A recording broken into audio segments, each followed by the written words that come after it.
നിങ്ങൾ ഒരുപാട് നേരം ഫോൺ യൂസ് ചെയ്യുന്നവരാണോ? ഈ ഉപയോഗം കൺട്രോൾ ചെയ്യാൻ കഴിയുന്നില്ല എങ്കിൽ ഇത് ഓവർകം ചെയ്യാനായി യൂസ് ചെയ്യാൻ കഴിയുന്ന ആൻഡ്രോയിഡ് ഫോണിൽ തന്നെ ബൈ ഡിഫോൾട്ട് ആയിട്ട് വരുന്ന ഒരു ആപ്ലിക്കേഷനാണ് ഇന്നിവിടെ പരിചയപ്പെടാനായിട്ട് പോകുന്നത്. ഡിജിറ്റൽ വെൽബീയിങ് എന്ന ഈ ആപ്പ് സെറ്റിംഗ്സിൽ സ്ക്രോൾ ഡൗൺ ചെയ്യുമ്പോൾ കാണാൻ സാധിക്കും. ഇത് ഓപ്പൺ ചെയ്യുമ്പോൾ നമുക്ക് കിട്ടുന്ന ഡാഷ്ബോർഡ് ആണ് ഇവിടെ വന്നിട്ടുള്ളത്. ആപ്ലിക്കേഷൻ എത്ര നേരം യൂസ് ചെയ്തു എന്ന് ഇവിടെയും കൂടുതൽ ഡീറ്റെയിൽസ് ഇവിടെ ക്ലിക്ക് ചെയ്യുമ്പോഴും നിങ്ങൾക്ക് ലഭിക്കും. ഇനി താഴെ ആപ്പ് ടൈമേഴ്സ് കാണാം. ഇവിടെ നമുക്ക് ഈ ആപ്ലിക്കേഷൻ കുറച്ച് സമയത്തേക്ക് മാത്രം യൂസ് ചെയ്താൽ മതിയെങ്കിൽ കറസ്പോണ്ടിങ് ആപ്പ് ക്ലിക്ക് ചെയ്ത് ടൈം സെറ്റ് ചെയ്യാം.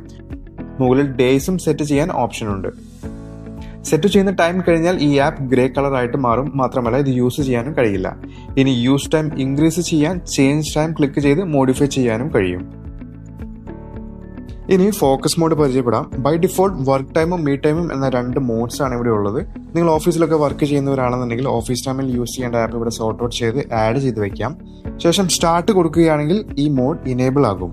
ഇവിടെ ആഡ് ചെയ്ത ആപ്ലിക്കേഷൻസ് ഒഴികെ ബാക്കി എല്ലാ ആപ്ലിക്കേഷൻസും ഗ്രേ കളറിൽ വന്നിട്ടുണ്ടാകും. ഈ ആപ്ലിക്കേഷൻസ് യൂസ് ചെയ്യാനും കഴിയില്ല. ഇനി ഫോക്കസ് മോഡ് സ്റ്റോപ്പ് ചെയ്യാനായിട്ട് ഇവിടെ എൻഡ് ഫോക്കസ് മോഡ് എന്ന ഓപ്ഷനും കൂടി ഒന്ന് പ്രസ് ചെയ്യണം. മറ്റു സമയത്ത് ഉപയോഗിക്കേണ്ട ആപ്പ് ഇവിടെ മീ ടൈമിലും ആഡ് ചെയ്ത് ഷെഡ്യൂൾ ചെയ്യാം. ഇത് കൂടാതെ പുതിയൊരു മോഡ് നിങ്ങൾക്ക് കസ്റ്റം നെയിം കൊടുത്ത് ക്രിയേറ്റ് ചെയ്യണമെങ്കിൽ ഇവിടെ പ്ലസ് ഐക്കൺ ക്ലിക്ക് ചെയ്ത ശേഷം നെയിം കൊടുത്ത് ആഡ് ചെയ്യുക.